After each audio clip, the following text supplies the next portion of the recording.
3. Find it, match it, search it. Step 1. Find the style number on the tag.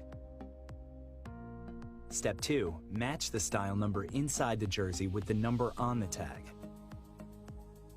Step 3. Search it.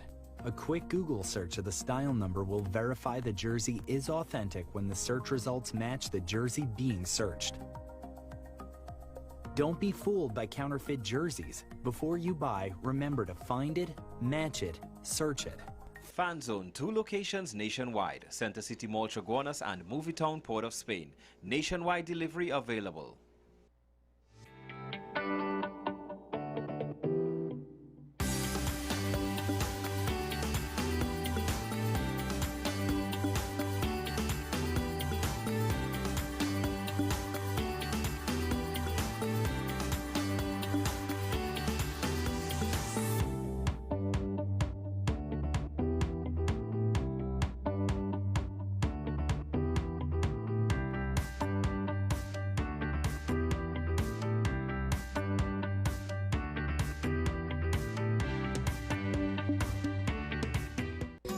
Take some time for yourself or spend some time with the family at Sandy Point Village Hotel. Enjoy our various studio and suite apartments, self-contained with their own kitchenettes and Wi-Fi. We also have our famous 100-foot swimming pool and our beachfront restaurant, the Steak and Lobster Grill. And our location in Crown Point puts us near the center of activity from the nylon pool to the local nightlife. Call us and make your reservations at 639-8533, 389-2378 or email us at sandypointvillagehotel@gmail.com.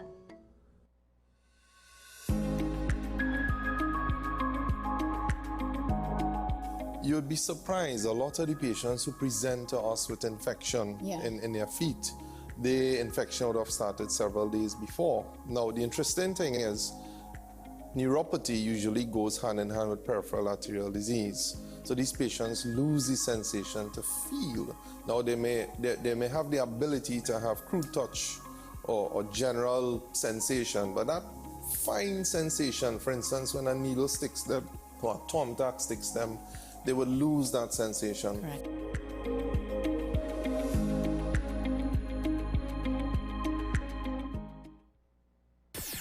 WESN.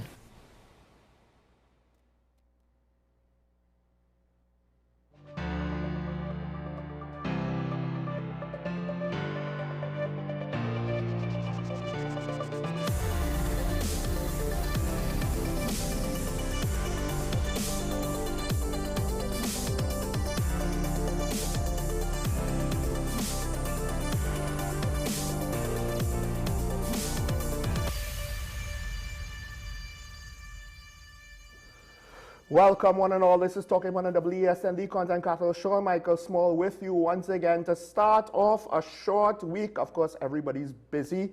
However, someone who has been able to, cut out a little bit of time for us in his schedule is the Opposition Chief Whip, Marvin Gonzalez, who has worn many hats while in government and now wears many hats even today.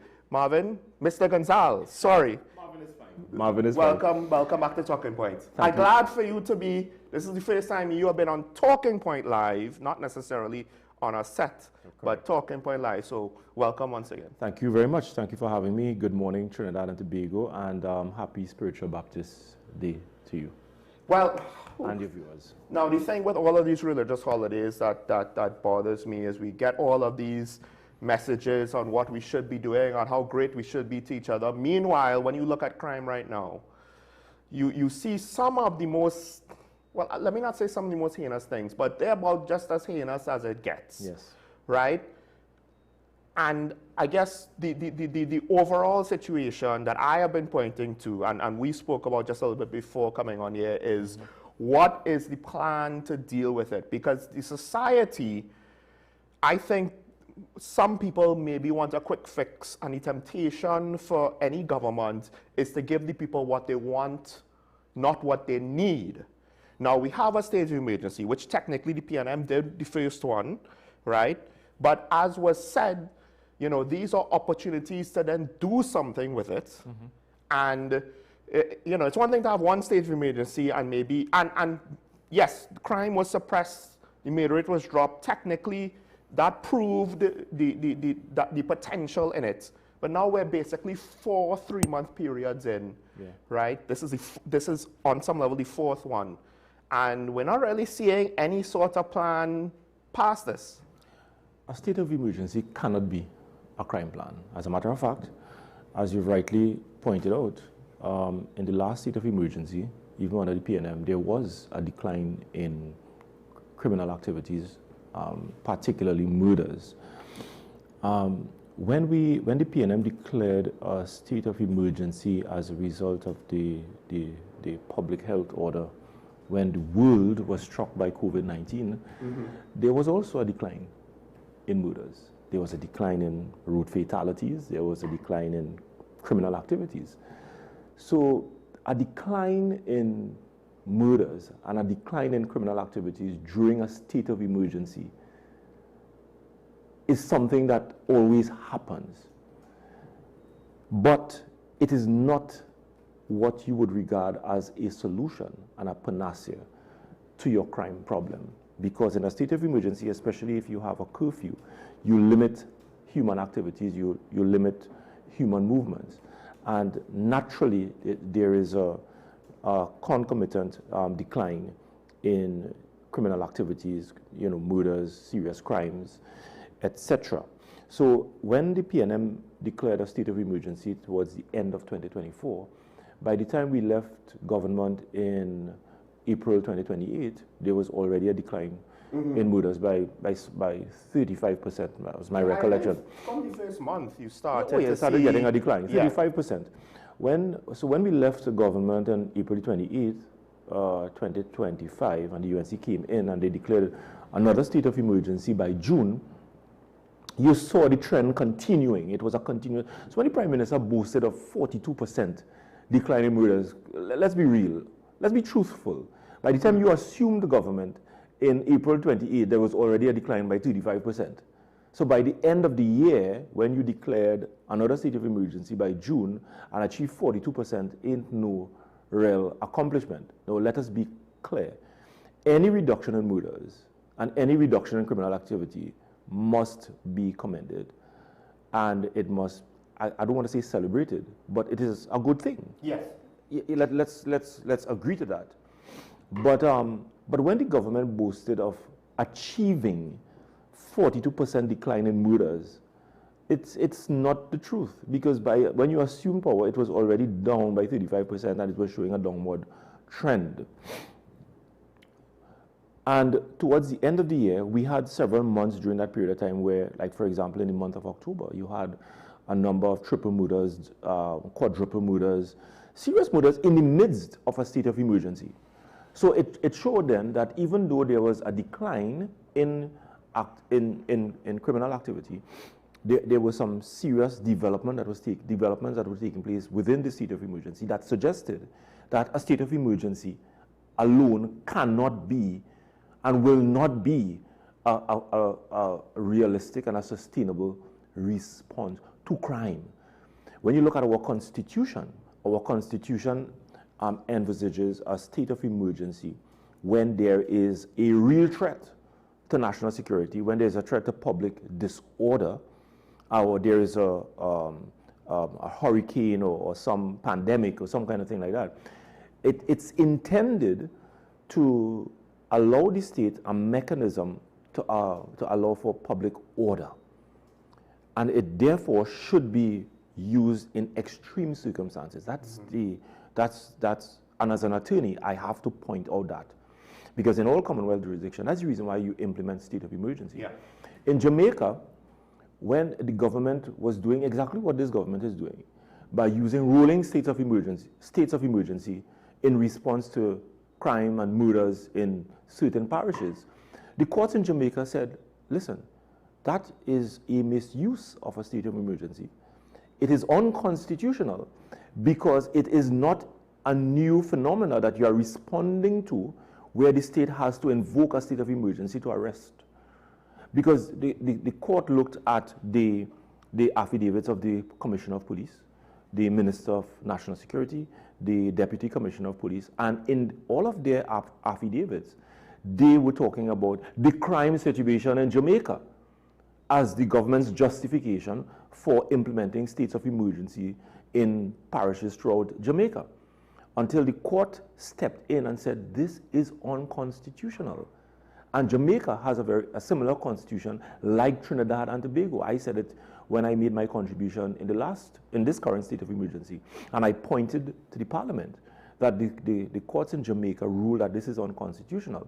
And when you listen to the Prime Minister, and you listen to the Minister of Homeland Security and the Minister of Defense, it is clear that what they are doing in Trinidad is very much the same as to what they have done in Jamaica, which the court ruled as unconstitutional. Because you would remember the Prime Minister saying at the end of the last state of emergency that if you don't behave yourself, I will call another state of emergency. When the Zozo bill collapsed in the Senate, if you don't behave yourself, I am going to call another state of emergency. So a state of emergency ought not to be premeditated. It ought not to be used as a sword over the heads, the head of citizens. That if you do, by the executive arm of the state, that if you don't behave yourself, I'm going to call a state of emergency. It is wrong and it is unconstitutional. But let me tell you one more thing, very important, because there's so much we can say about that. The Commissioner of Police, this current Commissioner of Police in January, when the government and the Prime Minister were boasting that it is because of the state of emergency we had a decline in murders by 42%. Is this what she said in the CARICOM meeting? No, she said something completely different in CARICOM. Right, okay, We'll get to that too. We'll get to that too. So she said one thing in CARICOM. She and her ministers were saying something completely different to the people of Trinidad and Tobago here. And the Commissioner of Police and the Deputy Commissioner of Police, who we have right now, they told us, they told you and I, the citizens of Trinidad and Tobago, that the fall in murders by 42% had nothing to do with the state of emergency. Well, it was intelligence-led policing. It was proper management of the human resources of the Trinidad and Tobago Police Service, and it had nothing to do with the state of emergency. The irony of that statement is, I think DCP Benjamin might have been able to say that because there was a time in between. He was the Commissioner of Police. He was the acting commissioner, and there was a time in between. Now, granted, there was Carnival and the election and stuff, but there was a time last year that we weren't under state of emergency. I believe the election happened while not under state of emergency. That's absolutely right. Right? So correct. It took some time. I think it was July or June. No, it ended at the start of April. Right. From April to June, there was no state of emergency. Right. So, and somehow I did not expect the murder rate to stay down more or less during that time, but thankfully it did. Now, maybe it was the election, right? But look at what happened this year now, because there's a couple of things. First of all, the Minister of Defense, he acknowledged that state of emergency is not a crime plan in Parliament. So I can't remember what was being debated at the time. But he has been all over the shop. That was when he made the Danish statements, I believe, as right? Minister of Defense. Minister of Defense, sorry. So he said, hey, it's not a crime plan, right? He acknowledges that it's on the Hansard now. But what was interesting is it's a state of emergency, as you pointed out, based on the premise of how you described it. Well, the murder didn't go back up to 600 between the last one and this one. So, it was still lower. What happened was the automatic rifles were pulled out.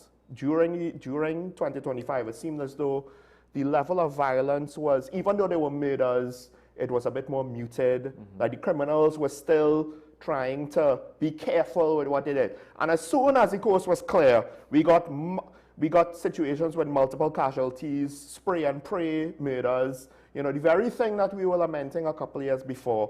And after, I believe, one weekend or one period where we had 3 double homicides with automatic weapons, they call it state of emergency. But on some level, does that, as much as you don't want to say, well, is this worthy enough? The loss of human life is never to be taken lightly.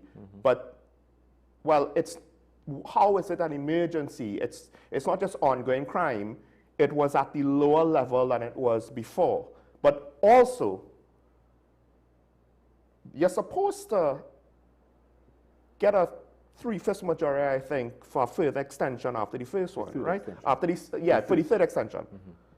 So they And you have stopped. to go to the Senate. You stopped the state of emergency. You tried to pass the Zozo bill, and I think it was less than a month. Like, I would just declare a new It was one. about a month. We just After the declare a new collapse one. of the Zozo bill, it was a month. And to me, there's a combination of, is it really an emergency that technically warrants a state of emergency? No, it is not Or is an it just crime? It is crime. Right? But then also, Yeah. you're bypassing the regulations that govern a state of emergency in a way, and you're bypassing the spirit of the law. Technically, yes, you ended it, and then you declared a new one. That is what the But question I'm like, said. hold on. You know, so why is a monthly threshold? What could you do it the day after you dropped? What like Well, what see, is? and that's why I'm saying it is a breach of the Constitution. It is a misuse of the Constitution. It is trampling on our constitutional foundation, because at the second extension of the last state of emergency, the government did not want to come back for a third extension. They could have if they wanted to, but it required the 3/5 majority. They have the 3/5 majority in the House, but they weren't too sure whether or not they're going to get a 3/5 majority in the Senate. So what they did, they came to Parliament with a Zozo bill. Sean, I want to remind the people of Trinidad and Tobago that this Zozo bill came like a thief in the night. This bill of such consequential implication, constitutional implications came, it was laid in the Parliament, and 3 days after the threshold for debating bills, the government used the 3-day limitation, laid that bill together with the Motor Vehicles and Road Traffic Amendment Bill, which increased traffic fines, and there was another bill, THA Amendment Bill. 3 important bills that should have been debated in one session individually, not 3 of them. Right. The government rammed these 3 bills in one session.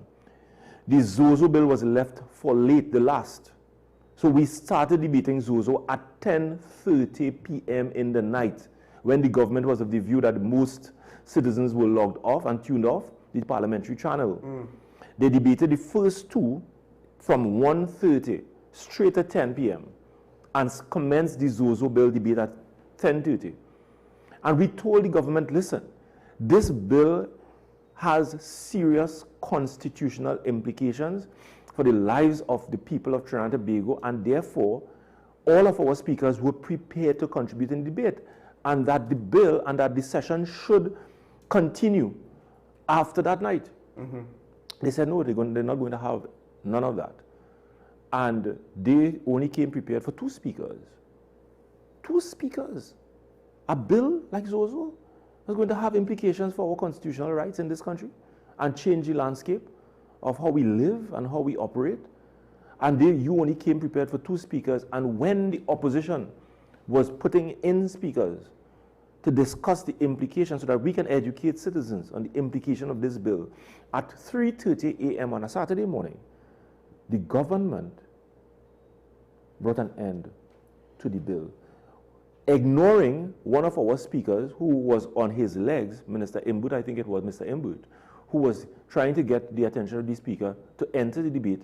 He was ignored, and the Attorney General was called upon to wrap up the debate. I'm just showing you the mindset of this government. The thing is, and people might want to say, stop complaining, except we saw this. He's not complaining. Well, I know, but I'm saying. I know he's not using right? it, but I want people to understand Well, the behavior of well, this here's the government, thing. because This they is went not- to the Senate with that same behavior. This is not the only time. Of course not. I can stay here And until 12 p.m. This, at the first time I remember this happening, contrary to the expectations of all third-party analysts, because everybody who I spoke to the night of the budget was basically saying, I can't wait to see the ministers in the debate give their contribution. Absolutely. And what happened? Absolutely. The mainline ministers, the Sat. big-ticket ministers did not speak, And and they did warmed not up. enter the debate. Right? Did not. And blamed 13 opposition MPs for bringing an end to the debate. And they had 32 speakers. So How can you blame 13 opposition MPs? What they were trying, let me tell you what they were trying to do. This government is dangerous. And that was the first major red flag in the way that they conduct themselves in the parliament. So you had all of the main speakers, all of the main ministers in the lower house there, not entering into the debate. They brought in a set of backbenchers who did not hold major ministerial portfolio into the debate so that they can run down all of the opposition, because only 13 of us. Yes. So they wanted Marvin to come into the debate, get him out, get out Colm, get out Stewart, get out all of the Nyan Gatsby Dolly, all of their main speakers, get them out, so that they would reach a stage where they would have no more persons to enter into the debate and respond to us, so that we, 13 of us, and the country would just sit and watch 15 of them speak with no response. That was the intention. So we reached out to the government and we told the government, listen, it's only 13 of us, and in order for there to be a proper debate on your budgetary measures, as we did in the last parliament, you would put in 2 speakers, we will put in 1. You put in 2 speakers, we will put in 1, so that the country can benefit from a debate. And you said this was done in the last Of parliament. course. So what we would have done, and they had 19 MPs in the last parliament, and what we did is that we would put in 2-3 speakers, ministers, and we would allow them to put 1. We put in 2-3 ministers, we would allow them to put 1. And because you want a debate, you don't want a situation where only one side is speaking. And what is offensive on this occasion is that they wanted us, 13 MPs, to respond to junior ministers who do not have cabinet portfolio. Yeah. What am I doing as a former Minister of National Security and a former Minister of Public Utilities responding to Clyde Elder? Is Clyde Elder is his name? Yes. Yes, the junior yes. minister. Or Shivana. Because we didn't get much details. The whole point was... There was no details because all they did was put junior ministers who had no control or no allocation in the budget. So wasn't this... Because all of the analysts that I had on my show, and I'm fairly certain just about everybody in media, were basically saying, well, we'll get the details. From the Minister of Works and Transport, yes, the Minister of Public Utilities, the Minister of Energy, Ministry of Education, Minister of Defense, Minister of Homeland Security, all of these ministers who's sitting there. So that is a observed trend in the government. Now, you could say, look, the best devil's advocate I could do is, it's because they don't know any better. They were in opposition 1922. They don't understand what a burden their success is, and they're treating it as though it's a game as opposed to a responsibility. It is very painful, Sean, that even like last week, there's a trend, as you rightly said. And we observe that there's a certain level of laziness in this government. It is laziness. When we had a debate, a very important debate on school violence. It's an opposition motion brought by Nyan Gatsby Dolly, the MP for St. Anne's last week Friday. It was Private Members' Day. And she led off the debate on that motion. And she utilized her 45 minutes to prosecute the case, to show how the government's initiative to curb school violence has failed because there's an increase. And citing figures and information from the Ministry of Education that it has not produced the type of results that they've expected, and that these types of initiatives ought to include all other psychosocial interventions. And it was a very important, her contribution was very, wide-ranging. So she spoke for 45 minutes. The Minister of Education responded to her, and he did not speak for 30 minutes. The thing is... The Minister of Education responding to such an important motion could not spoke for 30 minutes. Well, the head of the teachers union, I believe, said this, and I anecdotally know that it happened, right? At least because I know of certain cases where the social support staff, it was either, well, the words that was reported to him saying was they were more or less gone, right? Or at the very least, I know for a fact it was significantly reduced. So there's a part of me that's thinking... Who said that? The head of tutor, I believe it was. He said that there's a reduction? Well, the implication of his words, right? At least the tutor, and that is what we showed, that tutor, the Parent Teachers Association, they came out last 2 weeks or so saying that it has failed. Yeah, well, in part because contracts, once budget day came, yes, guidance counselors, a lot of they them lost their jobs. Contracts. They didn't renew the contracts, no, so there right? was yeah. And I also believe certain projects under the Office of the Prime Minister might not have also been renewed, and that is to deal with domestic abuse, right? So some people are like, hey, I don't want to hear nothing about government endeavors to end violence against women if you're cutting funding to shelters and the like. So I just wanted to show you, and I sorry, I'm hoping that I'm not cutting your trend of thought, because I now want to link what this discussion and all of the things back to the original question of crime and criminality in Trinidad and Tobago. When you're talking about a crime plan and whether or not we have a silver bullet, there's no silver bullet. There cannot be. Crime is a manifestation of serious social problems in your society and in your country. And therefore, all of the arms of the state and the society play a very important role from the family, from your schools, your churches, the other social groups, sporting groups. All of these, these institutions, they must play a part in re-socializing the person. That will result in having better citizens and a reduction in crime. But crime is just the end product. It's not just that, and I think this is not us being bleeding hearts, want to hold the hands of the criminals, but rather, it's not just long-term on rehabilitation.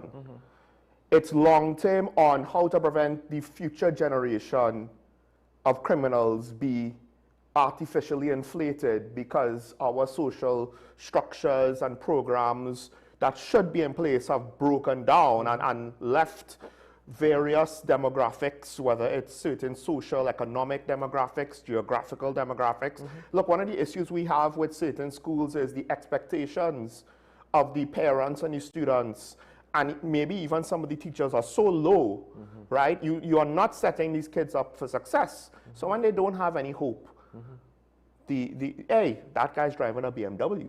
That guy commands respect on the block, right? That guy, the politicians are corrupt. Why should I, all of the wrong lessons go in because there's nothing positive to counteract that. And my concern is this education system issue, which has been brewing for quite some time, because a lot of it is just, I think it's gotten out of control. We don't necessarily have enough teachers who are really there for the vocation of being teachers. It's a complex, big issue, the budget. And one of the things I always said about Nyan Gaspidoli and her time as Minister of Education is, look, part of it is the budget. And it's not as though the money is just going to magically appear and everything is going to be solved budget-wise. But to the PNM's credit, you all did have the guidance counselors, and you all did have, and these are not CPEP jobs of unskilled people for votes. As far as I know, this was not a work for votes. You can't put that allegation on these professionals. Some of them 10 years into the job or longer. Some of them got their job maybe even during the partnership time. And we're setting up the young people to be future generations of criminals, because it's almost like if we're forcing them in that direction, because the economy is bad, and instead of teaching them, hey, work hard, and build something for yourself, it's like, no, take the easy out, build something for yourself that way. And again, the debate last week, Friday, highlighted some of those critical things. That we also showed that under the PNM, there was a vocation remedial program for targeting students who did not meet the threshold, because of, when they write their SEA, and did not meet the threshold to progress into another school. And so there was a remediation program right after the SEA where teachers and guidance counselors and other professionals will work with those students to ensure that they improve upon their grade and prepare them for that transition from primary school into secondary school. A lot of my constituents benefited from these remediation programs that we would have put in place, and the previous government also targeted schools that were underperforming to introduce some of these programs, because the data showed that there were certain schools, primary schools, that were underperforming, and those children and students would not have been sufficiently prepared based on the marks and the grades that they would have made in the SEA exams to progress into secondary school. And we targeted those schools for the remediation program to work with those students to make sure that there's the requisite improvement to prepare them for secondary school, and there was a huge improvement. It also came out of COVID, because a lot of these SEA students were impacted by COVID. Yeah. You saw a decline in the performance for in creative writing, English, I think math skills, and what have you. And so we, under the direction of Nyan Gatsby Dolly, a lot of these interventions were made. And these things are done when you work with the professionals in the field, the principals and the psychologists, the sociologists, and all of the educators who work within the system and understand what needs to be done to help those students. And we worked with them to come up with these initiatives to help our young people. And by the time we left government, there was as a matter of fact, the results this year showed an improvement in math and some of those areas that we were having problems. That did not happen overnight. It is a process that started 3-4 years ago, that started manifesting itself over the last 2 years, which again, this year, the data showed that in Trinidad and Tobago, you're now seeing an improvement in the way in which, the marks of students, but in math and what have you. I just want to point out, a lot of people will say, all the bad things happening, it was inherited from the previous government. That, what, if you want to say that, that's fine, right? And not provide any sort of justification afterwards. But on the flip side, you can't say all the good things happened in 6 months. You can't. Right, especially education. I had a video on education with how Mississippi turned their situation around. It took them like 10 years. Of course. Right? This is, as you said, this is not something you could just do, some extra lessons for 2 months and all of a sudden, because it's hard for kids to catch up, because when you lose ground in the education system, the point is it doesn't stop. No. There's no gap year, between 12 and 13, between primary and secondary, that you could use to catch up. But why all of this is important? Well, what is the plan? What is the plan? The crime plan. It has to involve all of these things. Now, here's the thing. To me, it was very telling. It was very telling. Two things with regards to when they tried to put in the social legislation. One, the fact that the AG seemed to be hell-bent on getting it done in time to cover the PDOs for when the SOE ends, right? But then also the fact that the implied reasoning, because for him it wasn't a direct statement. Some of the amendments wanted a sunset clause. In a way, a very basic concept, right? Reasonable. Right, especially since you're saying the government acknowledged this is not something it's perfect out the bat, because they have a whole situation where it's going to be assessed. But the independent senators are like, well, why not just have a sunset clause? It should be proactively continued, not reactively having to be ended. And the AG said, well, no, because the social programs are tied into the bill. In my mind, I'm like, it should be 2 bills then. But because of that, we don't want a sunset clause, because we don't want to end the social programs. So that implies a level of long-term foresight. Except the Minister of Defense didn't say it was a long-term measure. He said 2 to 3 years, 5 years tops. We lock up the gang leaders, crime is solved in the most naive bit of anti-crime strategy I have ever heard, in part because he didn't say convict, he said arrest. And they already had gang leaders arrested, basically in remand, in the MSP. Those were the building 13 inmates who were moved to the barracks, right? Because the prison service, there's no plan, by the way, to solve the prison service side of the situation, right? The prison service could not prevent them from communicating outside. So it's like, locking them up didn't stop them. No. And you know, the previous government didn't need an SOE to lock them up. Correct. So how is this ZOSO legislation with the intention from one of the ministers of national security saying, we just lock up the gang leaders, crime is solved? Like, it doesn't make any sense. But also, he is directly saying it's a short-term measure. Meanwhile, the source material says, no, it's really a long-term measure. So the inconsistency was telling. Of course. Right? And then, of course, there's the whole situation with the social why, to me, it's almost as though these social programs are there to justify, well, we can't change it. Right? Or it was an excuse. We can't add these amendments. When it was really just, we can't get a 3/4 majority in the Senate.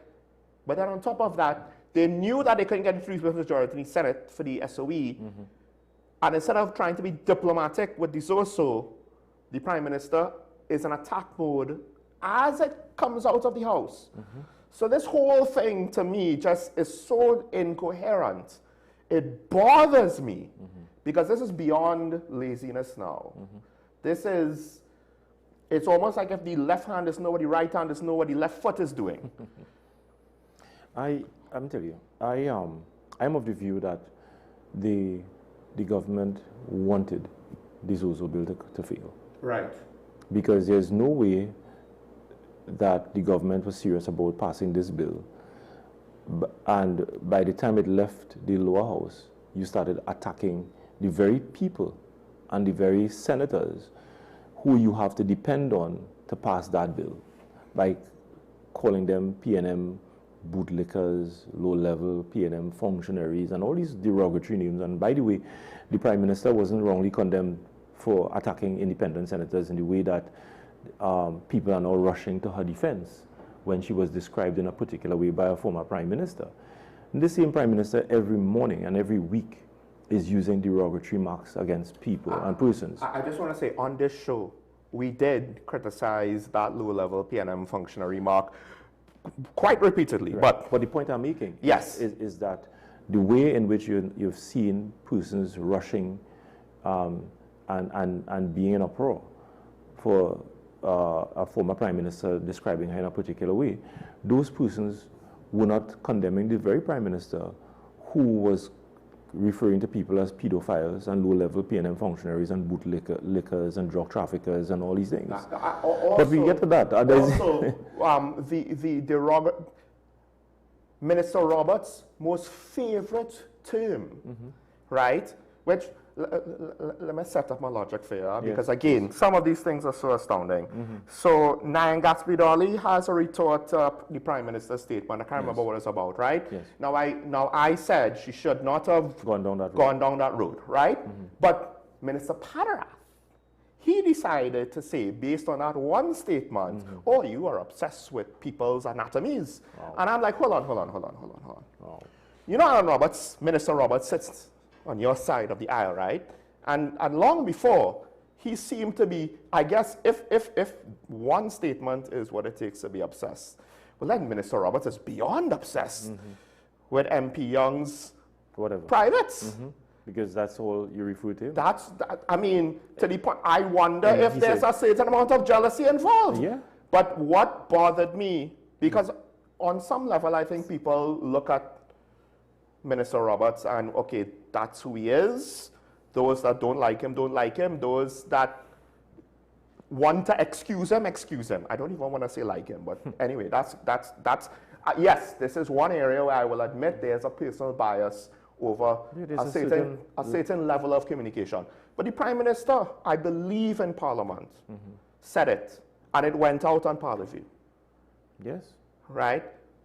And I'm like, well, I guess, you know, according to her junior minister in her office. Yeah, the Prime Minister said it. The Prime Minister said in Parliament, I was there, when in response to a question by the leader of the opposition with respect to whether she got legal advice on the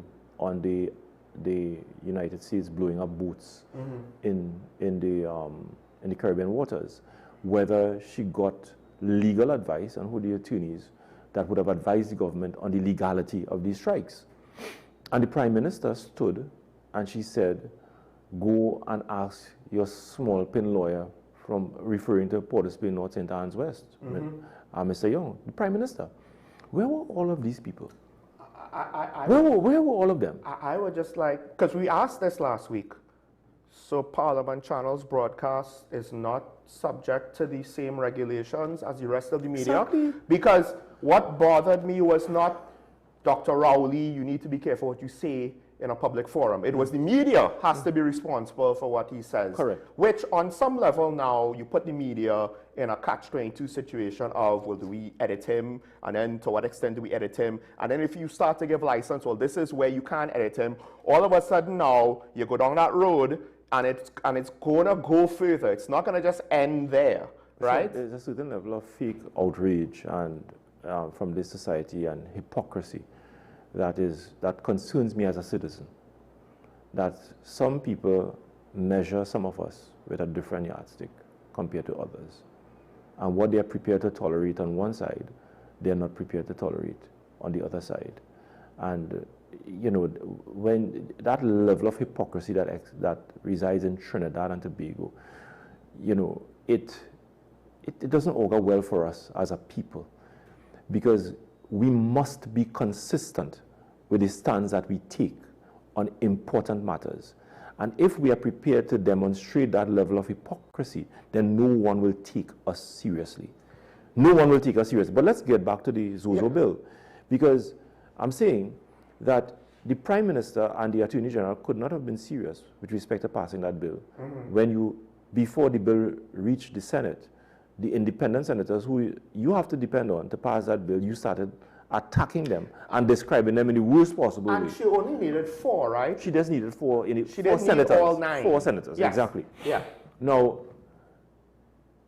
the independent senators said, we are willing to support it, but they pointed to some serious loopholes and constitutional issues in that bill, which the government did not listen to when we raised them in the lower house, because they had no intention of listening to us, the opposition, the official opposition.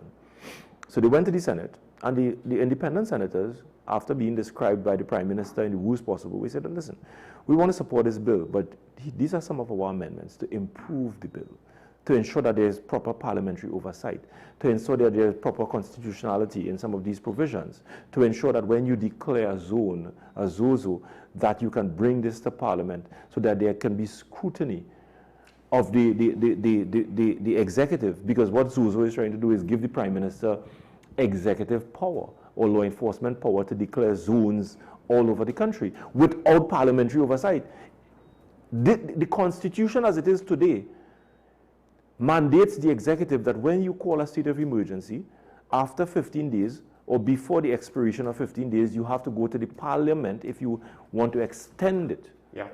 And it must get parliamentary scrutiny and oversight. Under the ZOZO bill, they were proposing to give the Prime Minister the power to declare a zone for 180 days without parliamentary oversight. So that is just one issue. You're giving soldiers the power of police officers without increasing the powers of the Police Complaints Authority or the police service. Well, not just that. You barely have enough body cameras for the police. Oh, by the way, there's a provision for body cameras and say that it is optional, depending on resources. In that ZOZO bill. Well, one of my issues with the service and the leadership of the service was always we encourage, always that those soft words when it's not supposed to be. They are not serious about the use of body cams. And the thing is, we already have a situation where the police have low trust and confidence from the public. Correct. Why does anyone think that it's going to be fine if you let the defense force do police functions when they're technically not trained to do that, right? There's no reasonable expectation of them to have professional customer service interactions, and you don't have body cameras, to cover them in case anything goes wrong. I mean, look, we saw what happens when the Americans came in, right? Talking point, we always say we want foreign help to deal with transnational crime, but the whole airstrikes thing, that needs to be decided in the courts, right? I get that it's complex. I'm not willing to say legally I know for sure what it is. But the point is, people perceived a military action and they didn't like it. And I'm just confused. Do people think the Defense Force is an arm of the police? The Defense Force is not an arm of the police. Well, that's my point. It's military. They are not law enforcement. I mean, we might think our military is a joke, but at the end of the day, as small as it is still military. Correct. So, so the independent senators, observing these issues in the bill, made recommendations for amendments. The Attorney General is on record in saying that those amendments were good amendments. They were good recommendations. And the independents submitted their amendments, their proposed amendments, even the PNM opposition, because you didn't listen to us in the lower house.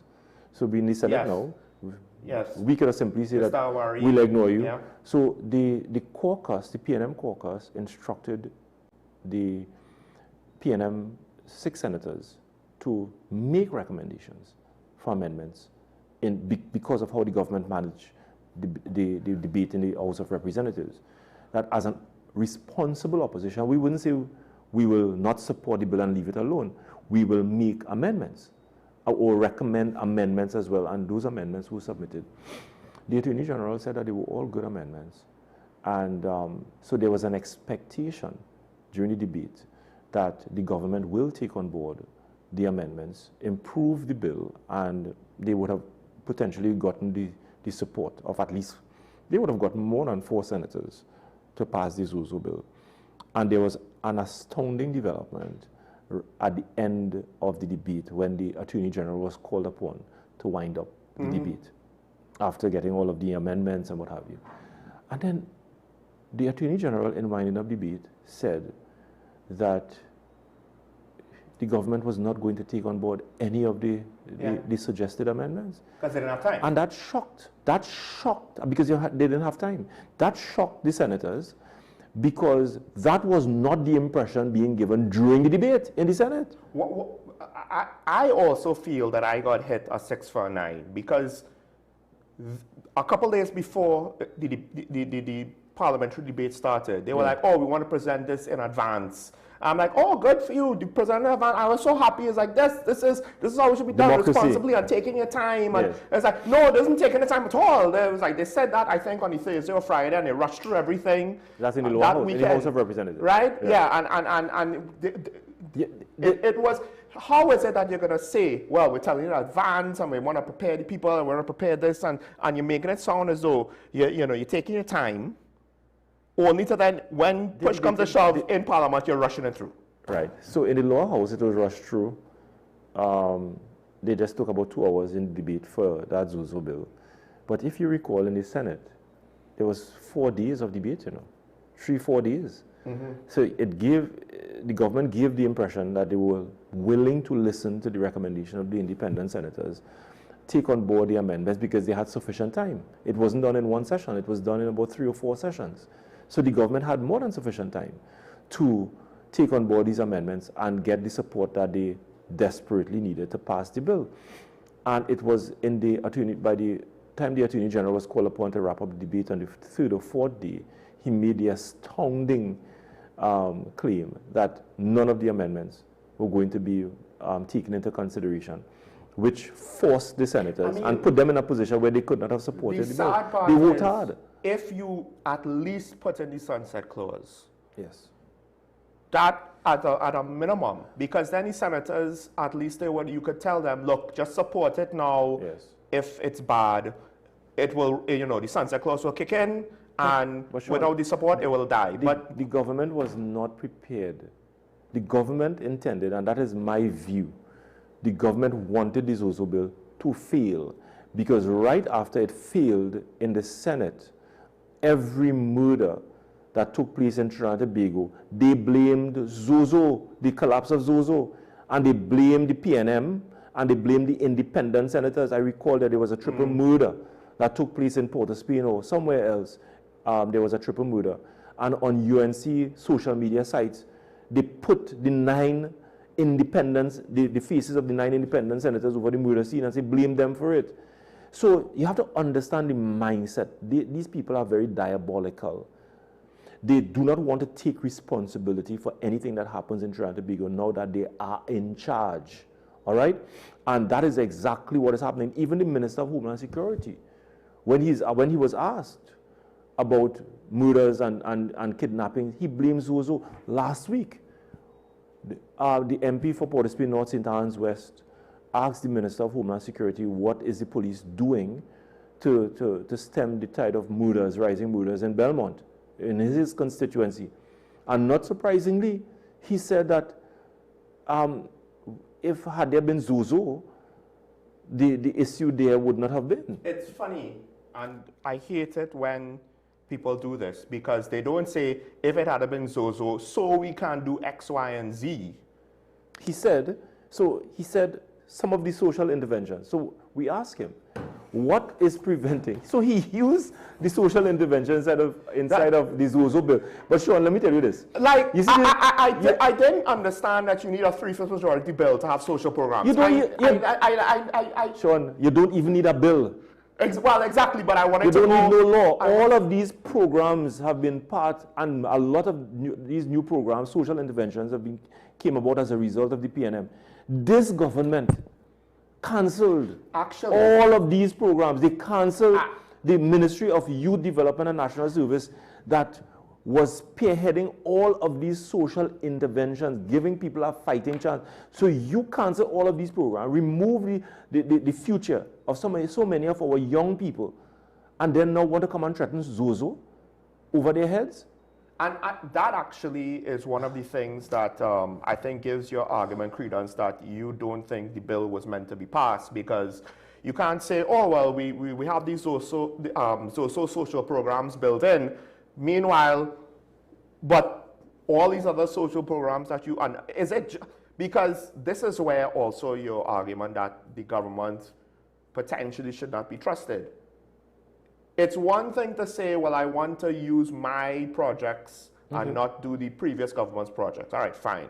But when it's like things like social programs now, we kind of splitting hairs here, right? And these aren't even necessarily to say, well, okay, Ministry of Youth Development, that got some amount of national press and stuff. But some of these things that seemingly they cut staff into, it wasn't a big political fanfare that they existed. They were under the radar for a lot of people. And it was not a big political issue that was, in the limelight, in the media, between the parties going back and forth. So there was no political mileage to say, oh, no, we need to end these PNM programs when people barely knew that they existed, right? So there's a part of me, believe it or not, because look, I don't feel comfortable criticizing people, especially if it's repetitively. But then now, at the end of the day, a spade is a spade, and the Minister of Defense himself said a state of emergency is not a crime plan. If a state of emergency is not a crime plan, Zozo legislation cannot be a crime plan. It can't be a crime plan. Because Zozo is SOE light. Zozo is diet SOE. That's what it is. Right? But here's another point. Remember the Revenue Authority? The Prime Minister said, no, the Revenue Authority bad. Why? It gives too much power to the Minister of Finance. Goes back to what other people, not just you, said.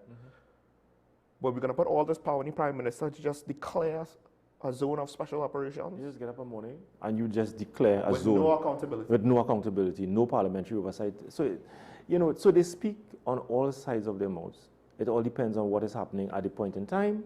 They speak, they try to make up an excuse, they go along, and that is the state of governance in Trinidad and Tobago today. Now let's go a step further. 2011, SOE, detentions, lawsuits.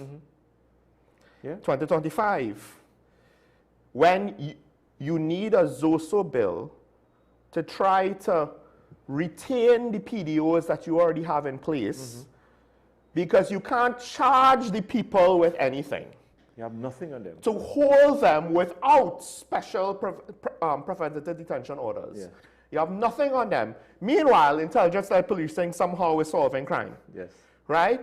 So this is my fear, is at a time when we could ill afford it, we're probably going to see another round between 5 to 10 years from now of lawsuits and payouts, because if there's one institution that is at least to some extent independent left, it is the judges that take on these actions against the states, and they're more than willing to say, state, you messed up, and we're not here to cover it up for you. Correct.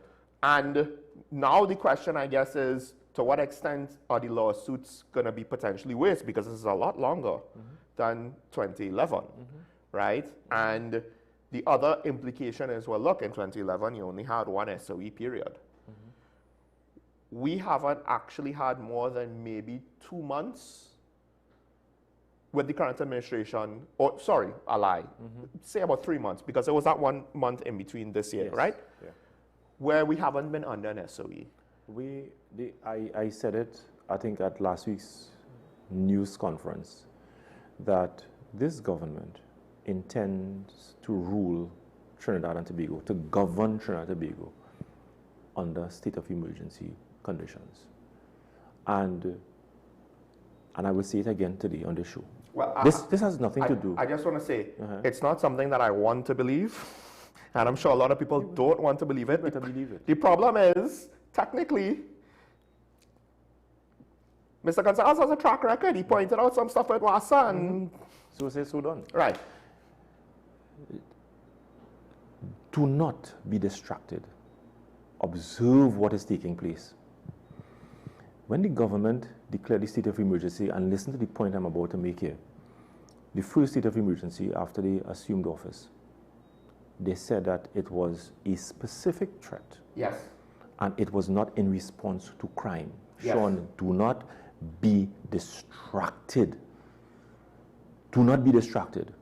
The Commissioner of Police, in his first media interview, in the first state of emergency under this government, said that the state of emergency was not a response to crime. Hold on. Just by the way, the current Prime Minister lambasted Dr. Rowley for not being at the press conference for the December 30th, 2024 state of emergency. She has appeared at none. And so it was improper for the emergency. Commissioner to announce it. So he announced it, and he said it was not in response to crime. It was a specific threat that it needed a state of emergency power to be able to neutralize a specific threat to the state. The government came to Parliament with 2 extensions, and they never reported to us about these specific threats. As a matter of fact, what we saw was that they used the murder rate, they used robberies, kidnappings as justification for a state of emergency that was called, that was not supposed to be in response to crime. I want you to understand the point I am making. This second state of, so we reached to the end of that last state of emergency, and the government has not reported to us about these threats, whether or not persons have been prosecuted, what is the status of the investigations, nothing from the Commissioner of Police, nothing from the Minister of Defense, nothing from the Minister of Homeland Security, nothing from the Prime Minister with respect to this threat that existed. Nothing on this matter. As a matter of fact, they distracted us with crime figures as the justification for the state of emergency that was called not in response to crime. On this occasion, they said it again was a specific threat related to gangs and the operations of gangs, specific gangs in Trinidad and Tobago. You told us that in the last state of emergency that the gang was dismantled, the threat was neutralized, and 1 month after, you come back again saying that it was gang activities, you use gang activities as the justification for the state of emergency and not criminal and murders. I think they actually tried to say both. This time they said both. Crime. I am talking about. But they also mentioned a threat. Forget about what they are saying. Forget about what they are saying. The state of emergency was declared by the president based on a briefing that she got from the Prime Minister and the National Security Council.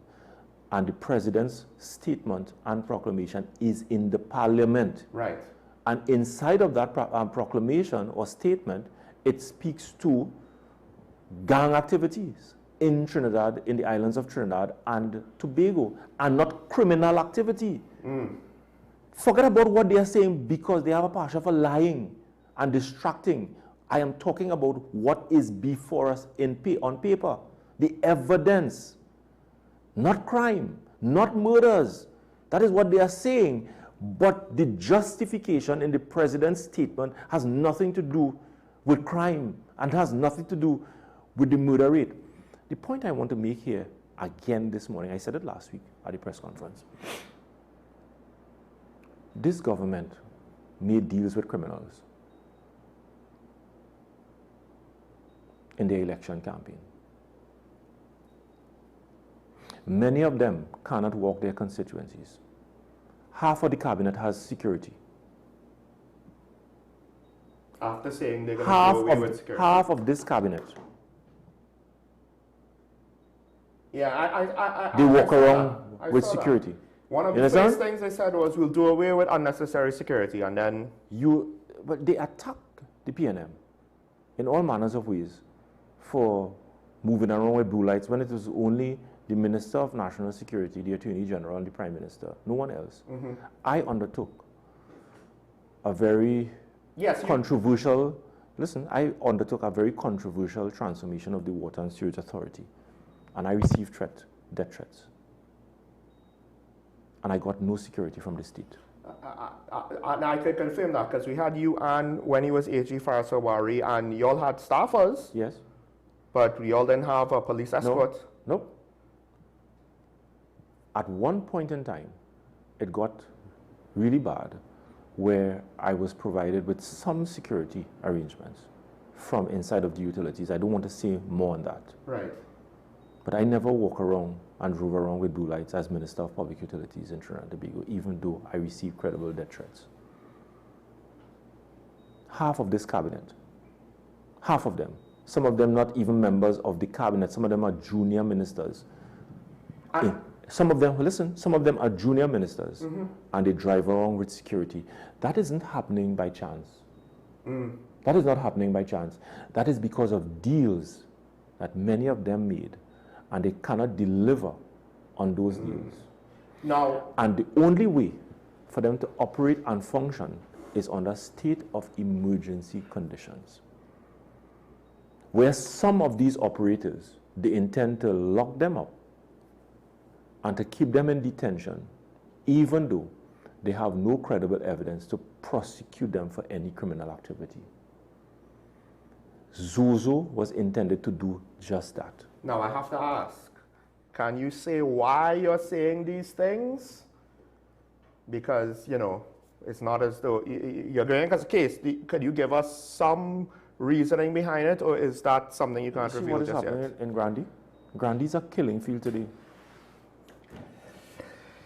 Grandy's a killing field today. Did you see videos of the current Minister of Defense and someone who, an operative in Grandy, who was also placed in detention under preventative detention order for human trafficking and gun trafficking and all other serious crimes? I find that's the most damning part, that the current Minister of Defense has prior association with someone who was under PDO, not suspected. Correct.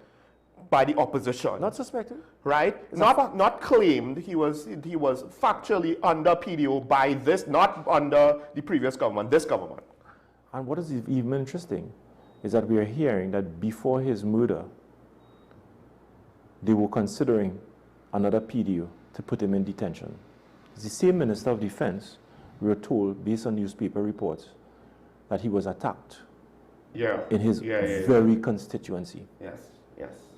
So, and I can tell you that during the election campaign, I served as minister. I was Minister of National Security when some of these persons started mounting the UNC platform.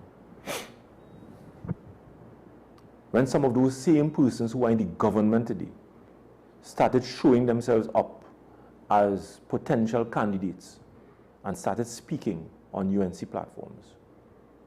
And I can tell you that I am sure many of them do not get intelligence briefing based on what the intelligence agencies know about them. I want to ask the Commissioner of Police today whether he sits in the same room with Wayne Sturge. I want to ask the heads of our intelligence agencies in Trinidad and Tobago today whether they go to Wayne Sturge and the Minister of Homeland Security and give them intelligence briefing. And if that is happening in Trinidad and Tobago today, I will be very surprised. Now, usually, I would say I don't like when things are just thrown out there. The trick is Mr. Gonzalez is asking a question. Now, at some point, if there is no answer, you kind of leave. I can't control the narrative for you. You leave the narrative hanging there. We're almost out of time because you need to go. But there's just one last thing that I find, and I said last week, and people might disagree with me, but I found that it just makes the whole crime situation and the government's approach a bit of a joke. Because they started off, what was the first thing? Before Zozo, before Minister Roger Alexander was part of the slate, before they selected a new commissioner, it was stand your ground. And long story short, the current commissioner, it was reported, right? Now, I don't know if maybe it was a fake mock-up, AI or whatever, but according to a document reported by the media that has the commissioner's signature on it, the reasons given for not giving out an FUL was there was no evidence of threats against the person, there was no evidence they were a victim of crime, there was no evidence they deal with large cash. And in my mind, I'm like, if that's the criteria, then the whole philosophy of the government saying we're going to have this stand your ground legislation and whoever wants to can get an FUL to defend themselves, it sinks, because I need to have an active threat against me, in which case I think the police are supposed to take lead on that, not encourage people, hey, go and engage in a gunfight if you see this person threatening your life, right? If there's an active threat, you don't want a private citizen taking it into their own hands. If you are a victim of a crime, well, at this point now, it's a crapshoot. You might not survive the first crime to then qualify. And do I need to be rich in order to get an FUL? That was a complaint made time immemorial, having to do with large amounts of cash. So, to me, it just goes back to what is the plan against crime, because at least if it was stand your ground was a major instrument, which I thought was incorrect to do so. It's basically telling the population, defend yourselves, we can't defend you. But now notice how the stand your ground talk is over. They passed the bill and they don't really bring it up anymore. They campaigned heavily on this even before the election. It was part of the Prime Minister's big gung-ho talk. 3-4 years ago. And again, it's an example of the UNC style. It's about throwing out what appears to be very attractive to the population, very populist in its tone, and get the population to believe, yes, if we get this, that will be the end of our problems. Stand your ground is just another example of the UNC throwing out something to fool the population into believing that if this should happen, all of us will have a gun and we'll be able to defend ourselves. And if anyone enter our homes, we will be able to defend ourselves, and there will be no implications for the use of that firearm, because the same Minister said that it is better to be judged by 12 men as opposed to be carried in the casket by 6 men, and you could be able to shoot someone who is running away from you, shoot them in the back, and all these kind of statements that they've made to rile up the population into thinking that this stand your ground, once it is passed, all citizens will now have access to a firearm and we will be able to defend ourselves. The PNM stood up, and even though we knew that our position would not have been attractive, we believe that we had a responsibility, and we have a responsibility to be truthful to the population and to let the population know that what the UNC is doing is not sustainable, it cannot be achieved, and you are being fooled, and there's no way every citizen will be able to have access to a firearm, that the same rules with respect to the grant of an FUL will continue to apply, and if you don't satisfy those requirements, you will not have access to a firearm. And this stand your ground bill will just be another ruse by the UNC to fool you into thinking that it is going to respond to the crime situation. Because I am not surprised. They said they were going to amend FUL legislation. It is not on their agenda. And I want to ask you this, and I believe that is where they may go. You read out a letter there, And it is a letter by the Commissioner of Police. What I suspect they want to do is to amend at the appropriate time, is to amend the firearm laws in Trinidad and Tobago to remove the powers to grant FULs from the Commissioner of Police and put it into the hands of an organization or a board that is controlled and is appointed by the government. And I'm telling you this, Sean, not because of hearsay. It is the Prime Minister who said, when she was leader of the opposition, I think it was in 2023 or 2024, that a future UNC government would appoint an FUL, not tribunal, but a board. A board appointed by the government. I believe it was a board. It's a board. It's a board. Yeah. It's a board. You're absolutely right. And they will have the power. The thing is, ironically, the low-level PNM functionary line, to some degree, kind of exposes the objective, non-partisan weakness of our independent institutions, and that it's always appointed by somebody who's appointed by somebody who's appointed by somebody, and you will never objectively have perfect independence. There will always be some link, even if the independent person does everything correctly, there will always be that perception of a possible link. So, who's going to appoint the board?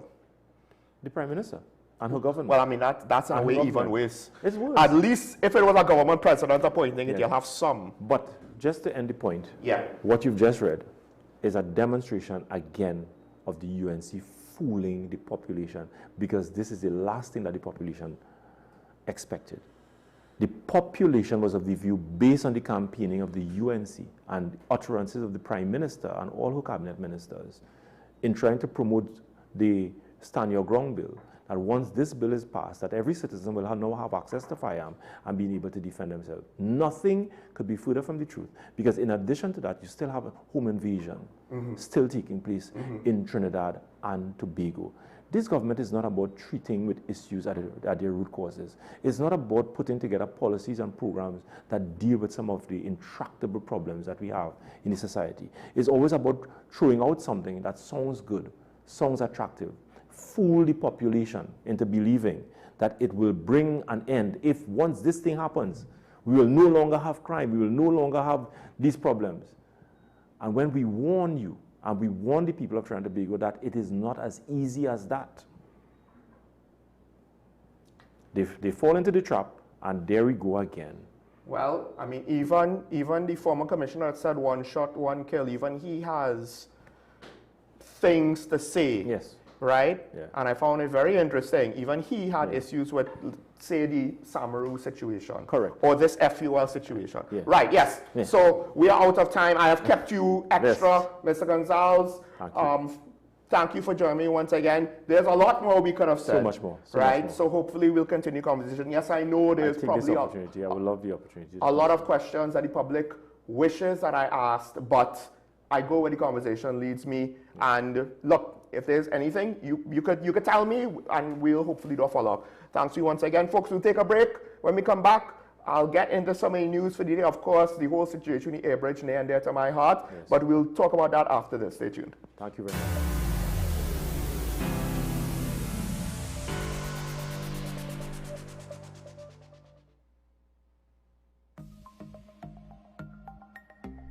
Knowing how to tell authentic is as easy as 1, 2, 3.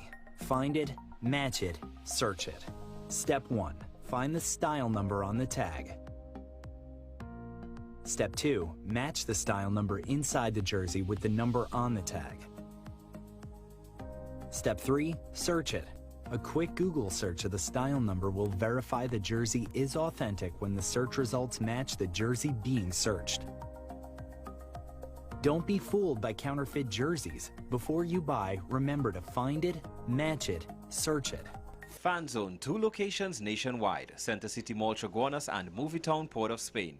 Nationwide delivery available.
Emiliana Beechan, and I am a mental health and conflict resolution consultant.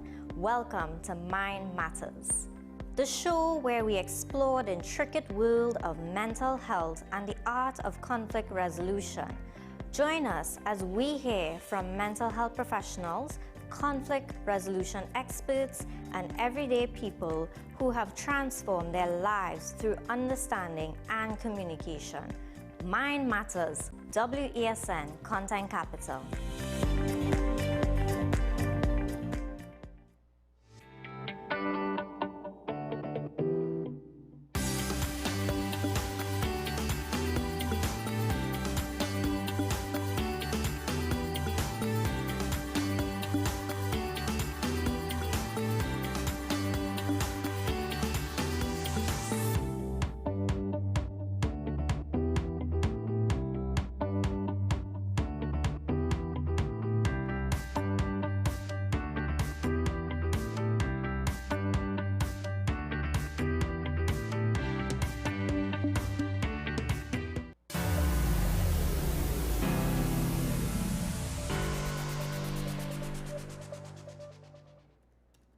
Welcome back to Talking About WSN Content Capital Show. Michael Small. I just had former Minister of Public Utilities Marvin Gonzalez, who, look, there's a part of me that tries to be objective.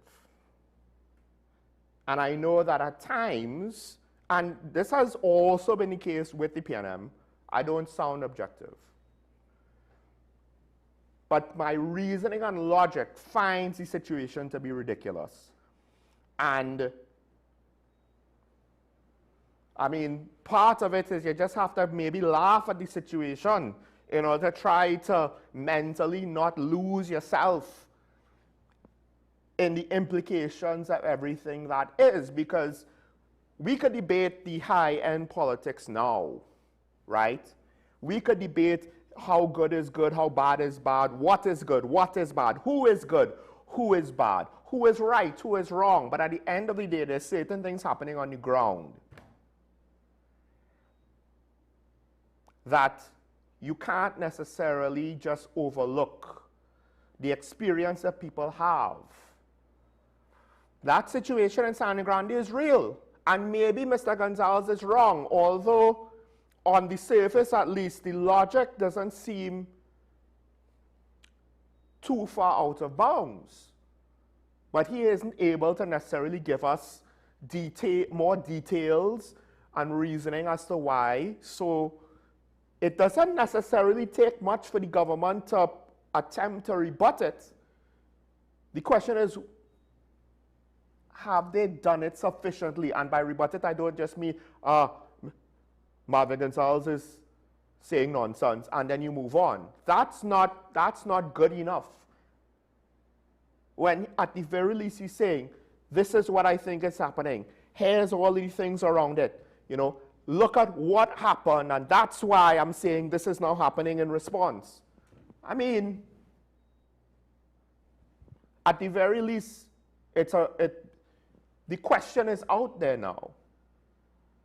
And we don't necessarily do all of the dirty particulars. I mean, if they're that dirty, you probably won't want to give it to us. But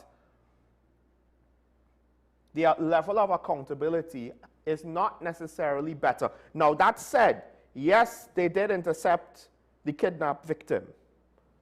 So I will give law enforcement kudos for that.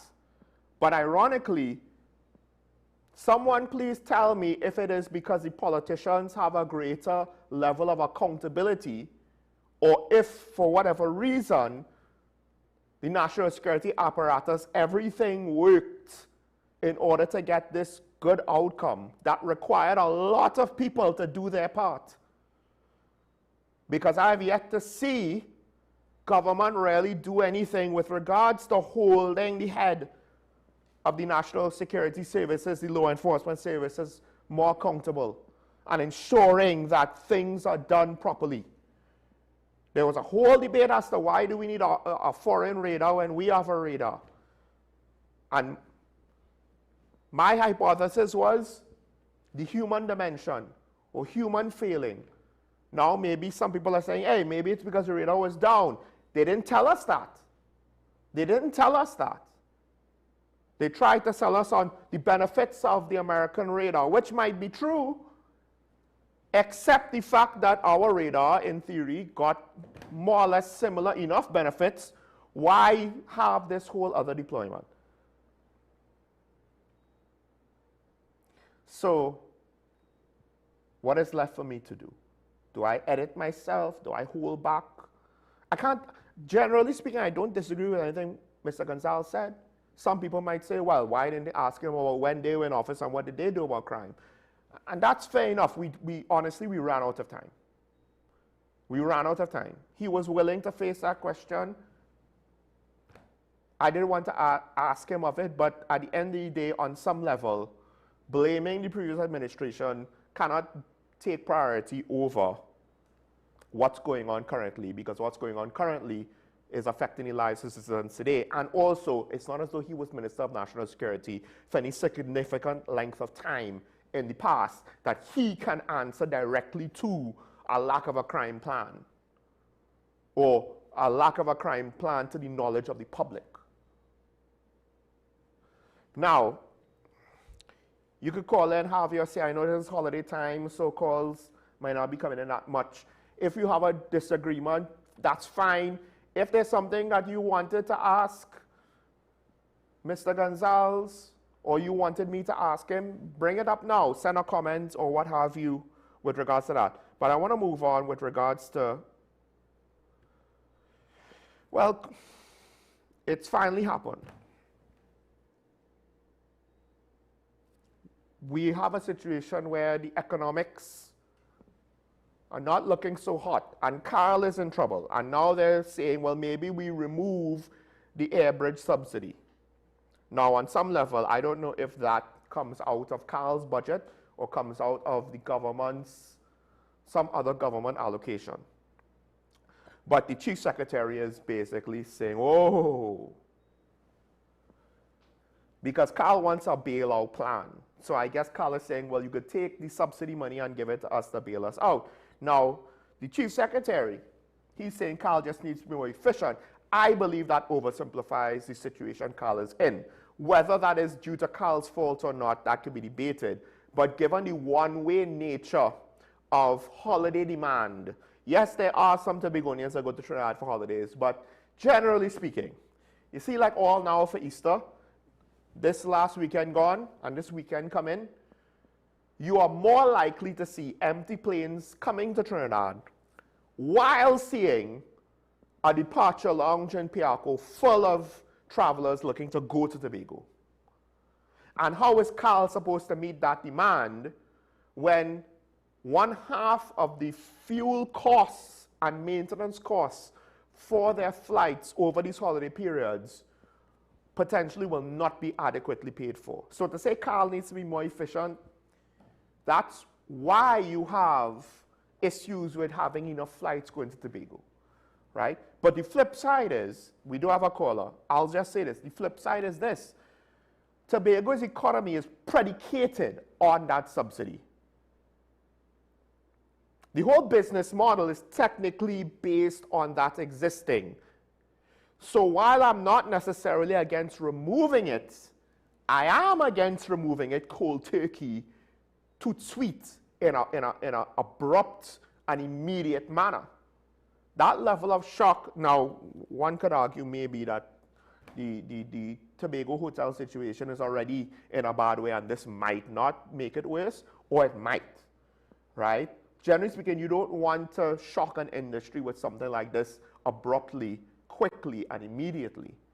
But as a long-term consideration, yes, perhaps if you give it enough time for the economics to find a new balance point, it might be feasible and even necessary. So now it's a catch-22 of how do you treat with Carl's proposal and their request for a bailout plan, since that is part of the proposal. We have San Fernando line caller. Good morning, you're on the air. Hello, good morning. Morning. Am I on there? Yes, you're on the air, caller. Okay, I'll take a different view of what I saw this morning. I look at the program quite frequently, and I like the slant you have taken this morning. and I wish you encouraged that. It was very easygoing. It was very easy. It was very good communication, simple communication, and I wish we look at, as I said, I'll repeat myself, I wish that we take that slant in presenting their programs now. Thank you. Bye. Okay, thanks. Interesting. I mean, that's just how the conversation flowed with Mr. Gonzalez. So to some extent, I have to credit him, because to have a conversation on air really depends on both people speaking. So I don't know how easy it is to replicate that with everybody. One of the things with regards to Mr. Gonzalez is he was ready to speak on all of those things, right?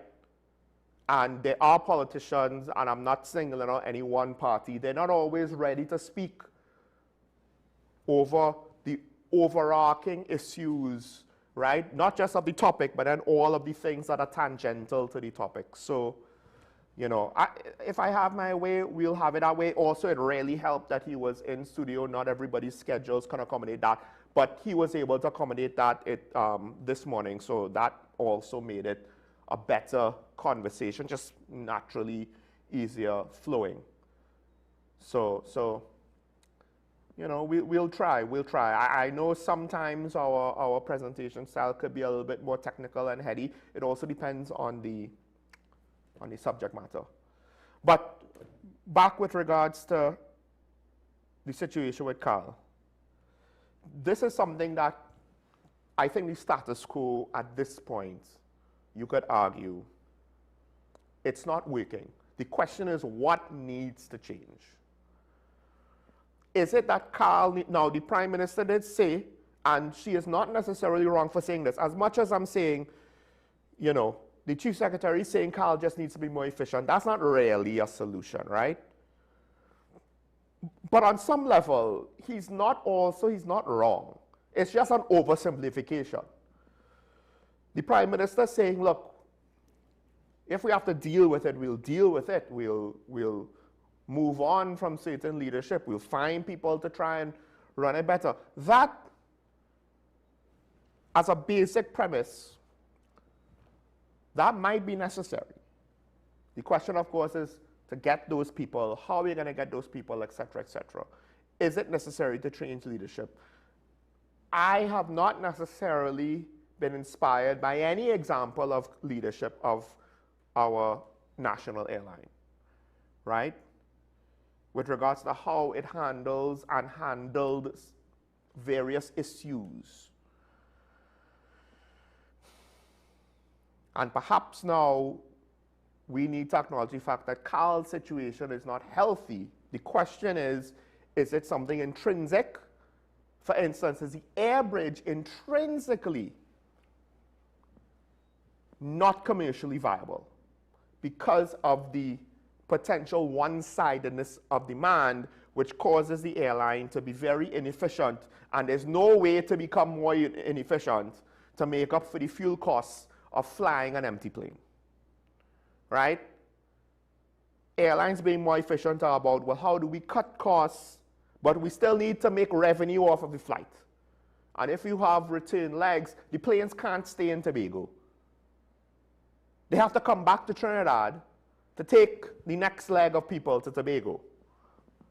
We don't have enough planes to just take all of the people who want to go to Tobago, stay there and wait on them to bring them back. And this is where indirectly removing the subsidy does actually kind of solve the problem, because the demand is artificially high because the price is artificially low. If you remove the subsidy, demand for flights will reduce, and then all of a sudden the situation becomes more tenable, to the point where, ironically, if it is low enough, if we go to that extreme, you can actually get a situation where you might need to put more facilities on the island, because the Tobago airport is not designed to shelter aircraft overnight. Remember, unlike Piarco, there's significant sea blast, right? So this is about now the life cycle of the plane and maintenance costs. So you would need to invest in significant facilities But at that point, the demand for the air bridge is so low, the issue might be a moot point. So is it intrinsically not commercially viable, or is it how it's being managed? But then the flip side of that is, this is a societal situation. Now, the Chief Secretary says CAL's first duty should be to its citizen, and this is usually where state entities go off the rails if you go too far with social considerations. Because if it's losing too much money, then at some point, given our current deficit, which is close to $9 billion a year, right? We'll see what happens with the mid-year budget review, but I won't be surprised if more is added to the deficit. The government does not have infinite money to then supply CAL with all of its financial needs to make up for its financial shortfalls. So its first duty should be to its citizens. No, its first duty should to at least break even. Once you break even, I have no issue if CAL is not necessarily making profits. That is potentially bad if it does not count for money to reinvest into the airline in order to replace its aircraft when necessary, right? But let's just say it's breaking even and meeting all of its needs to sustain itself in the long term. Then fine. If some of the profits are being lost because of a subsidy or what have you, or it's a loss-making flight, so it's not as profitable as it should be, but you could still break even, you could still pay the maintenance cycle of your plane, have enough money to reinvest into new planes when that time comes, that's fine. You could have all of the duty to the citizens that you want, but when the airline isn't making money, and it's not just about the cost, it's use of the airframes that you're not going to get back. And you can't just, you need to pay for the maintenance of the aircraft, otherwise they can't fly. You need to pay for the fuel. These are not costs that you could just kind of, like other government things, where you just kind of push it down the can. And no, the refinery is not going to solve the problem, because there's still a price to import the oil, to refine it into gas, and that's assuming we did jet fuel, right? I can't remember all of the convoluted oil and gas setup that we have. We have not really gotten a proper report on what the situation with CAL actually is. We have Digger Martin on the line. We'll take the call. Caller, good morning. You're on here. Good morning, son. Good morning. Morning. This morning, I am disgusted to listen to one of the comments apparently thrown at the Prime Minister. It is a racist statement. And I believe, from my vantage, she basically alluded to the comments from the PNM fraternity. And while she was celebrating with the Baptists somewhere down in South Moruga, she gave us a history of how she became involved and how she was baptized into the Baptist faith. And during her speech, she said, the other side said she was an hypocrite. How can Indian get involved with Baptist celebration? To me, that is another racist statement if it was directed at her from a PNM base. And I will leave it there for the moment. This sort of racist statement is not the first time the PNM. I could remember Keith Christopher Rowley told the then People Minister, put oil in your hair.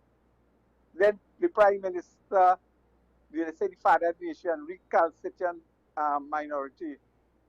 I'm not going to go down that because I'm interested. But I see you had a long discourse with a former Minister of National Security, who I really don't think that he did a job. For example, he has a battle with the present defense minister, and it does not call for. To me, saving 250 lives, you don't put a cost to that. Yes, from your vantage, you in particular, you don't like how caller, it's been done. But to me, once a life is saved. Caller, he did acknowledge. He did acknowledge that. He acknowledged that the state immune agencies did save lives. It did reduce the murder rate. Yeah, but I'm saying you have trivialized 250 lives. It doesn't matter how we get it done. Once the lives are being saved, and you see that PDO, that is a tremendous strategy. You prevent the murder, so you don't have to argue a lot of the journalists saying this and that. And what I would have asked you to ask him if I knew he was coming on is why he allowed $300,000 of WASA to be spent to file a lawsuit in the UK that is allegedly being a pushback and a clapback at him as the minister. You remember that 300,000 was wasted taxpayers' money? That is what I consider heinous, to take taxpayers' money. Look, at the other thing is all those legal briefing. I see Stuart Young attempted to find out UNC briefing, but he didn't realize they clap back at him in a strategic way. Some of the so-called UNC lawyers, they have outstanding invoices. That is because the PNM have to pay them now for frivolous freedom of information requests that they continued to hide information and take it up to the Privy Council. And most of those SCs benefit from that. The recent SCs are gone, and apologize for being so passionate. Enjoy your morning. Thank you, caller. No, I can't speak to the last couple of things, but I will say this. Up front, Mr. Gonzalez said that, words to the effect, I'm paraphrasing here, but to acknowledge the fact that, look, lives were saved with the SOEs. The key point is the SOEs, as much as the government tries to say it's not a Band-Aid, is a Band-Aid. Yes, it is saving lives. It is saving lives now. And the government keeping us under an SOE is saving lives. The problem is, well, let's put it this way. It is along the same line, even though it is nowhere near as severe as what's going on in El Salvador, right? If we want to suspend citizens' rights and potentially have more innocent people locked up with the guilty, we could potentially save even more lives with such a heavy-handed approach, should we do it. Now, the thing with the SOEs are, it is not unreasonable, but especially if you have things in place to try to actually solve the problem alongside it. And it is the lack of a crime plan to solve the situation, a strategy to solve the problem alongside the SOE. That's really the criticism. It is the reliance on the suppression of crime with the inability to actually make any permanent headway into the murder rate, because potentially it was only a matter of time before the murder rate went back up. So yes, last year, about 300 lives statistically were saved, and Mr. Gonzalez was not trying to discount that. But it's the lack of follow-up, because the level of violence, it did not take long before the criminal elements was able to bring back out the assault rifles, and it probably won't take long before the criminal element eventually figures out how to do what they do. I mean, they're still smuggling drugs, there's still home invasions, there's still murders. But how to do what they do and to ramp it up, where the SOE now is impotent because they figured out how, whatever the loopholes are to bypass it or what have you, right? It might mean that the gang leaders might have to be more careful, or more street level organic surges of low level criminals becoming bosses unto themselves with new homegrown gangs in various areas. That might happen. And of course, then there's always the foreign influence, which we saw. Look, the rescue of that lady, it was a lot of foreign nationals involved. And I don't want to discount the work done by law enforcement when they say they dismantled the ring, but I will caution the public to assume that it's over and the potential of this crime is now non-existent. 11 people, that could pretty much be a kidnapping ring, but that doesn't mean that the potential of someone else carrying out the crime, other rings, or what's left of the ring growing to come back is not on the table. With regards to the WhatsApp, I'm really sorry. It's not that I'm trying to avoid it. I don't want to speak about it when I don't have an opinion on it. I am not well enough read on it, to be honest. Crime has been some of the, and what's going on around the world has been taking up a lot of my attention. And I'm sorry, I was so trying to read up on that I potentially missed whatever you were saying about Stuart Young. We have Shogunas on the line. Caller, good morning, you're on here. Good morning, Sean. Morning, morning. A number of times I've told you, crime is not the problem. Crime is the result of our problem. Our problem is law and order. Yes.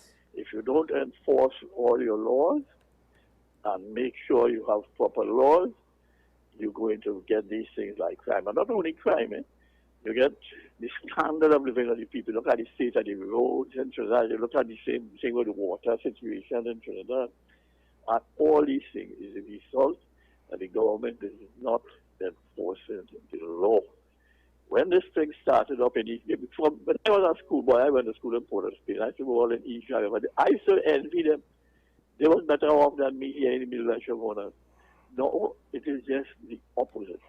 And the reason is when the government did a research on the matter, they get people who came from England and who said, look, we had the same problem in England and Birmingham and Manchester and whatnot. And the environment is the problem.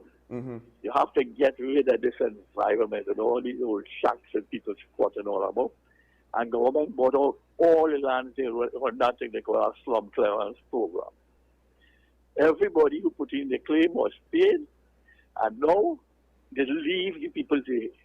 We hear now we talk about CLOT. CLOT people, all of them was paid for the building, but the government never took it over. And this is the attitude. The question is law and order. And not just government or the last government. Since independence, the whole thing went haywire because we lost the British oversight. Not for the British, the Commonwealth oversight, because it was all people in the Commonwealth. Any questions or queries? No, caller, I very much agree with you. I might have some indirect examples to support what you said.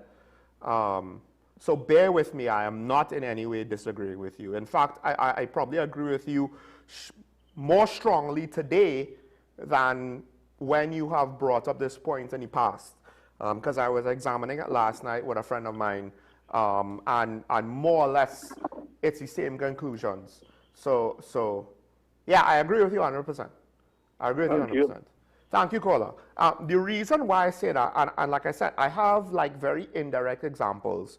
Let me use the Tobago situation as an, okay, before I get that, we have David in the line. Caller, good morning, you're on the air. Hi, Sean, morning. Morning. How are you doing? Yeah, morning to my friend in San Fernando. Sean, I think you had a wonderful interview. You didn't ask one question. What were the programs and policy over the last 10 years by the Ministry of National Security? And I'm saying that this new administration came in with nothing new. Some commissioners use a soft approach. Some commissioners use a hard and tough approach where they face the All right. Commissioner Williams utilized the soft approach. It did not work. Gary used the hard approach. It was successful to a point in time. I think what is needed are new programs, new policies, new strategies for the police going forward. And they need to probably try a blended approach. I've mentioned on this program many times that the police themselves do not have a plan. I cannot see the police having a strategic plan for 2 years, and I mentioned that. There's no strategic plan for 2 years. Sean, thanks for the opportunity this morning, and until we see new ideas coming out with new programs and policies, with soft and hard approaches, we are getting nowhere. As you said earlier, what it is a band-aid and a soap, but it's festering deep down inside. All right? So what we need to do is probably cut off the foot or start dealing with what the causes are. Thank you. Thanks for the opportunity, and you have a nice day. Thank you, caller. Now, I'm just going to be a little bit on semantics here. On some level, I don't think it's the job of the police and the commissioner to do the soft measures. I think that's more of a government's purview. Now, that's not to say that they can't have certain programs like the youth clubs, right, and community policing.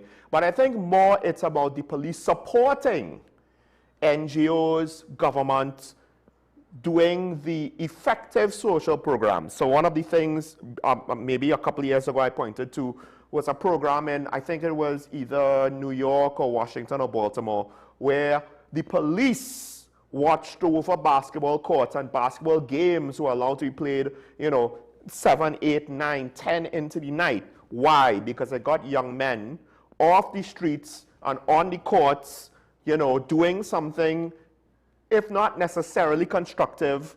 It was recreational, yes, but also there's a bit of team building and learning, better socialization, conflict resolutions. That's what sport, even at its most basic level, allows for. Certain informal exercises in human development. And the police supported it by being present, by making sure criminals didn't, try to run off the kids from playing and take over the block and all of those things, and encouraging young people to do the wrong thing.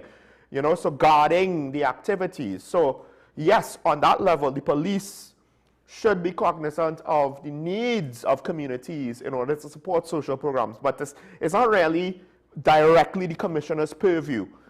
And to that, I was going to say, before you said you did your breakdown on who had what approach, on some level, McDonald Jacob, Guy Griffith, I much rather when they were commissioners than what we got since, and potentially what we had before. I didn't look at Stephen Williams' career enough to have an opinion on his approach, right? But he was kind of in a lame duck situation, so on some level it might not have been his fault. And his predecessor was undermined. So, and ironically, one of the fears I had of then Commissioner Griffith was his potentially too much gung-ho attitude. But he is the one now pointing out the inappropriateness of what went on with the Samaru murder, with the Samaru killing. We have Dabadi on the line. No, not Dabadi. Move on the line. Sorry. Caller, good morning. You're on the air. Good morning, Sean. Morning.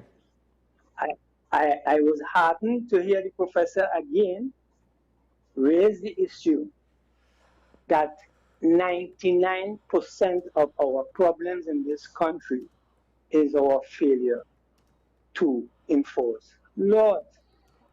I am irritated when a police officer comes on the program and makes this assertion that, well, if we enforce all laws, people will be upset.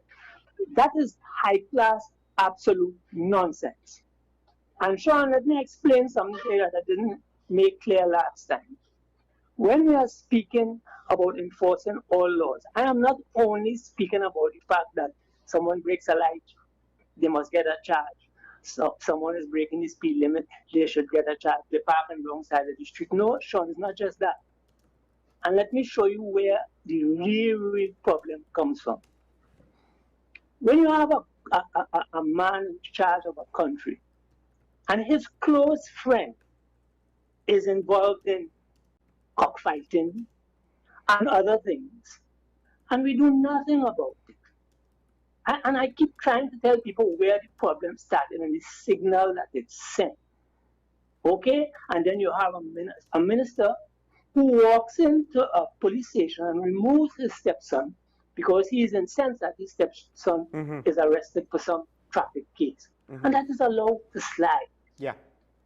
And I can't understand how people who have been around as long as I am, or even longer than I have been, continue to talk, call into programs, write articles, and somehow they don't seem to understand what that did to the fabric of the moral standard of the country. And you could be the greatest of leaders. People praise you because you wrote books, you did this. But if you actually was the architect of destroying the moral fabric of your country, how on earth can you be a great leader?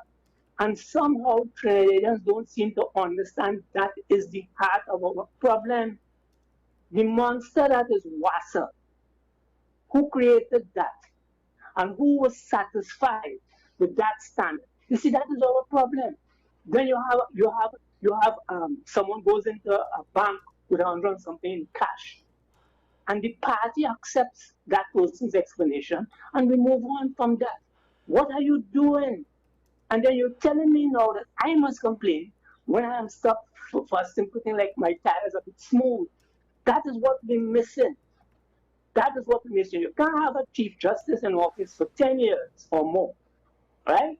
He has been found wanting by trying to assist people with getting housing. Now, you're supposed to be so busy trying to fix the poor system that is our judiciary. You have court cases coming up 15, 20 years. I mean, look at the Dana Sitas. Even if aren't you ashamed? I don't see how I could have been a Chief Justice for 10 years and not feel ashamed when I'm going to my bed at night. That these kind of high-profile cases, there's no justice. But he celebrated when he retires. What are we doing? Our country has no moral fabric. It has none. And we're praising this one. And Manning was a great prime minister, but he met with criminals. Yeah. What happened after that killing spree? And we don't speak about this thing because we love our party. Karen would come there, and I don't like to say this when she's there because she has she gets emotional. I don't want to get an emotional thing with her. Wait, to be fair, when that has come up with regards to Mr. Manning meeting with the community leaders, she did acknowledge that was not a good thing. And she has no positive things to say about that. She acknowledged it was a negative thing. Yeah, sure, but here the danger. When we could go on to say he was a mere man, that is not an excuse. The same no, thing I know. With regards to Mr. Manning, I don't believe, if my memory is correct, that she then even gave that excuse. She didn't try to give an explanation on other things, but not on that one. I don't believe she did on that one. She gave that statement. She gave that statement about Eric Williams. Okay. He was a mere man. You know, and that to me is the couple. No, I'm not attacking Karen. I want you to understand something. Yeah. I'm attacking a mindset by too many people in this country who have influence, right? And I'm saying that unless and until we start acknowledging the real problem in this country, we will get nowhere. We have to send a signal, and we have to constantly send a signal that right is either right or right is wrong. It cannot be right when it's my side or the next side. And that is at the base of our problems. You calling in to defend your side, and you calling it. I listen to Claxton, he calls in and he complains. He doesn't even understand sometimes that he's complaining about you, the same party that he likes. You understand? Because he complains about things that has been wrong from the beginning of our self-governance. since independence. That is the problem of Trinidad and Tobago. You know? But thank you. Have a good day.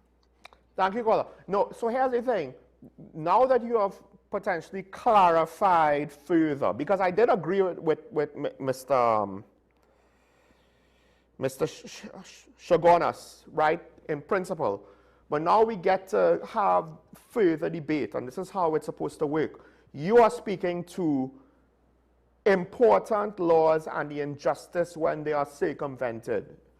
One of the ways by direct political corruption, which has been happening, right? What, say, Ashraf is talking about and ASP Arun is obsolete laws.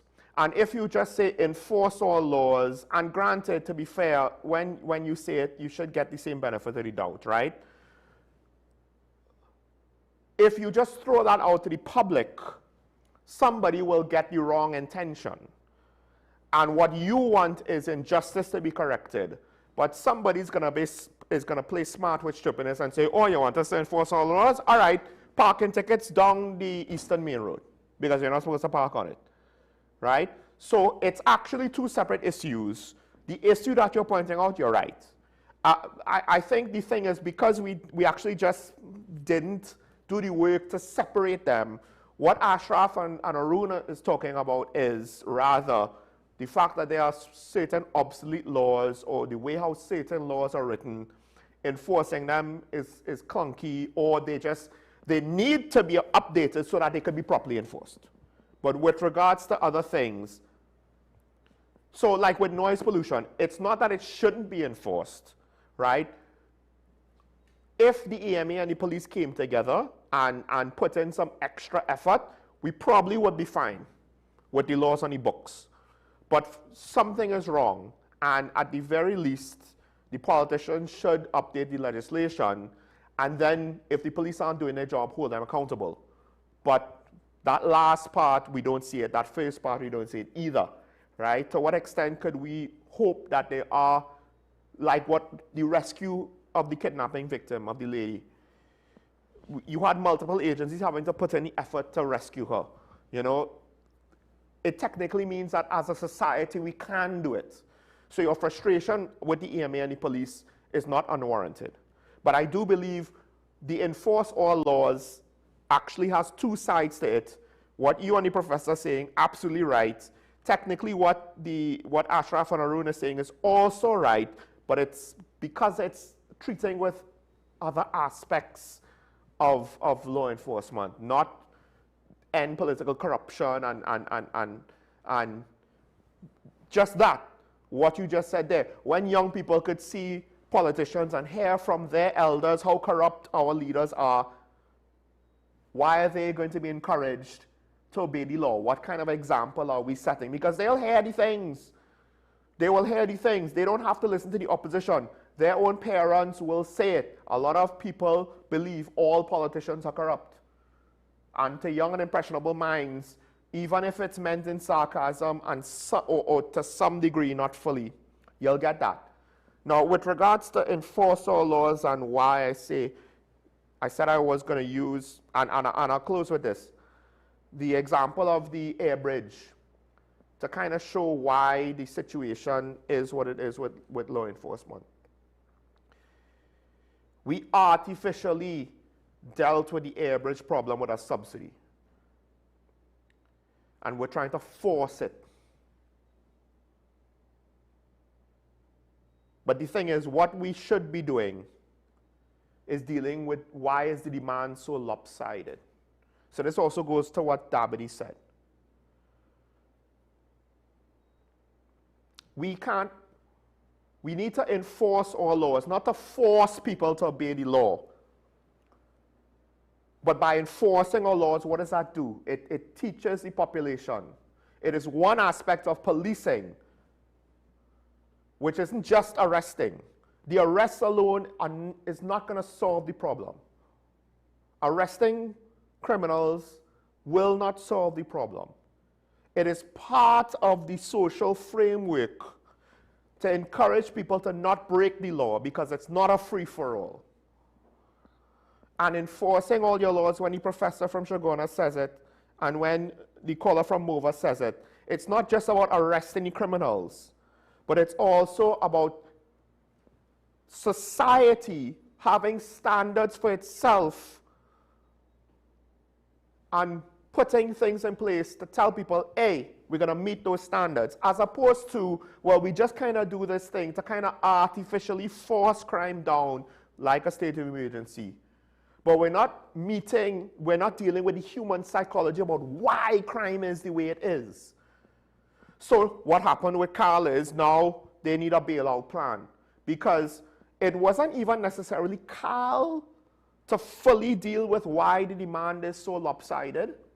They can, to some extent, yes, try things in place, but there also should have been a whole plan around domestic tourism and domestic travel in order to try to encourage more Tobagonians to come to Tobago, right? Figure out a way to make the demand more even so that Carl could continue operating. Deal with the human psychology in a lopsided situation to balance it out. Similarly with crime, deal with the human psychology of why people engage in crime.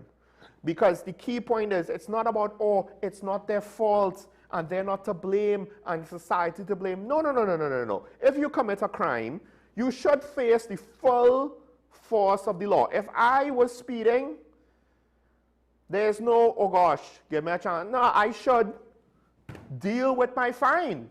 That's why I don't even drive near the speed limit anymore. In part because it's just not safe. But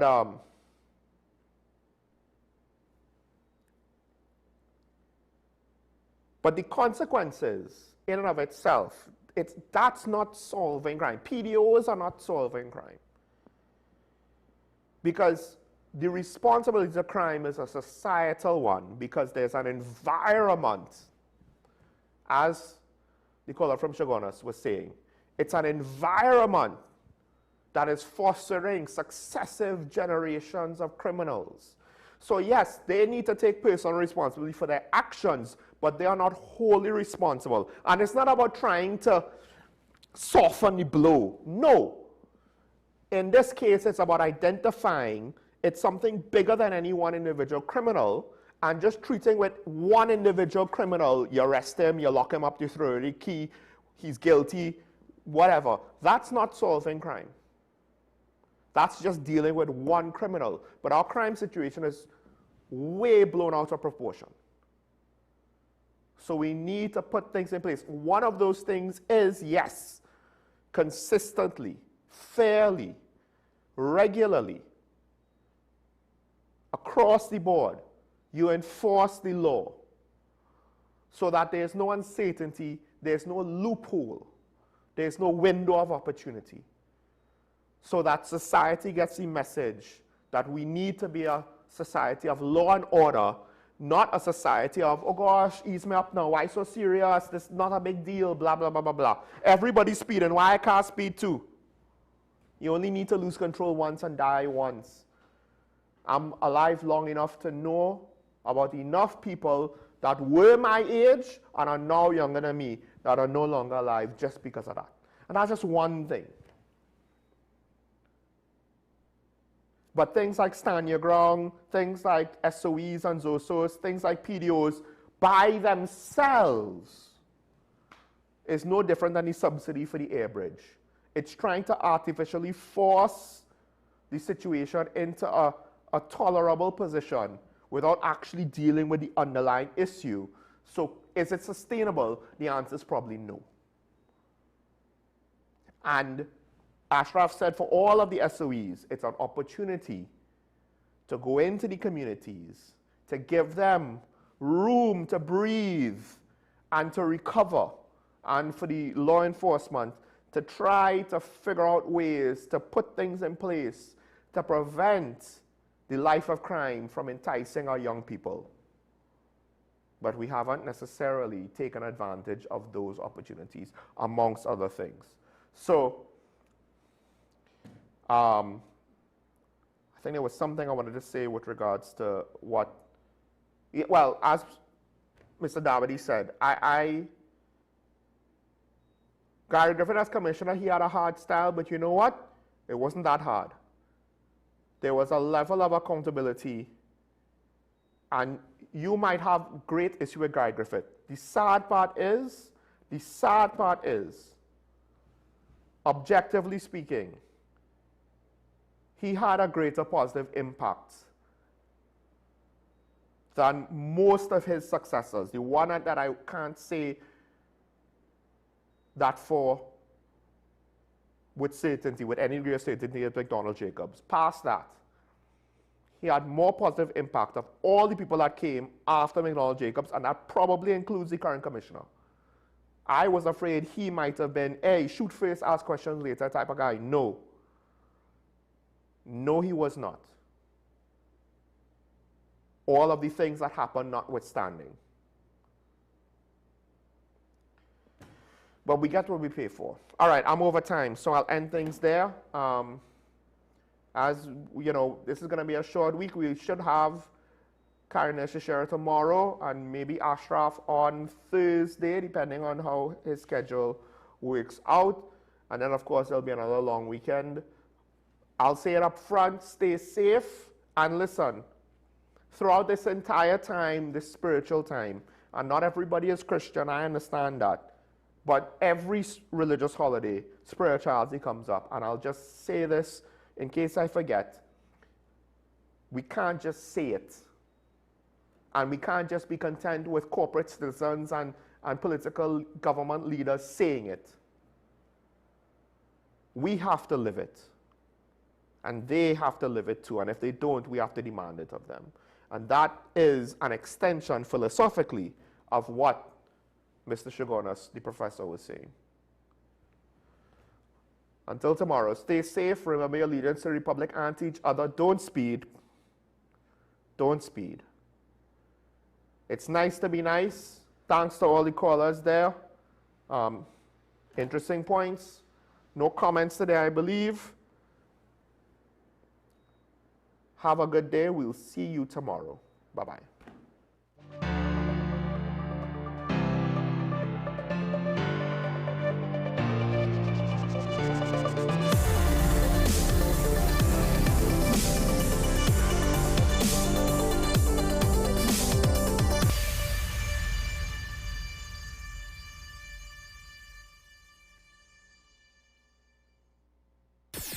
WESN.